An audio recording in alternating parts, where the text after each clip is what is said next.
O edificio do Liceo Casino de Vilagarcía, un dos máis históricos da vila, converterase na nova biblioteca municipal.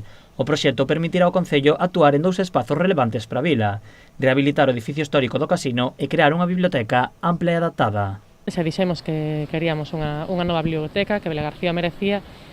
Pois, é o momento. Tivemos a oportunidade de adquirir ese local, que é o antigo Liceo Casino, que é tan emblemático para todos os vilagarciáns, e que realmente, pois sí, é certo que, por un lado, queríamos que se conservase o que era a propia sociedade de onde Liceo Casino, e por outro lado, pois, tampouco queríamos que se perdese ese local social que para todos é referente. Pois vai ser unha realidade, que realmente vai ser un local social, pero cultural. Dende a adquisición do Casino, o Concello xa eliminou as barreiras arquitectónicas que afectaban o acceso de persoas con mobilidade reducida.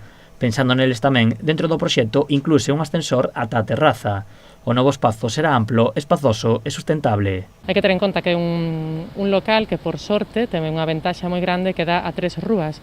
Ten unha iluminación espectacular, entón realmente aproveitase completamente toda esa iluminación, todas as zonas de estudio, de lectura, están sempre pegadas ás fiestas para que realmente todos os usuarios podan disfrutar desa iluminación natural. O proxecto terá un custo de máis de 1.700.000 euros. O Concello está pendente das axudas da Deputación de Pontevedra. É un gasto importante, pero sí é certo que nós xa o plantexábamos casi 1.500.000 no presuposto municipal. E agora mesmo, pois pedimos unha subvención a Reacpon, a Deputación de Pontevedra, que, gracias a esos fondos que eles agora mesmo acaban de activar, pois nos permitir pois ter unha importante suma elevada para este proxecto.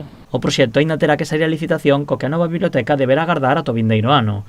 O traslado da biblioteca deixará libre o seu espazo no actual Salón García. A súa zona será utilizada para actividades sociais e culturais.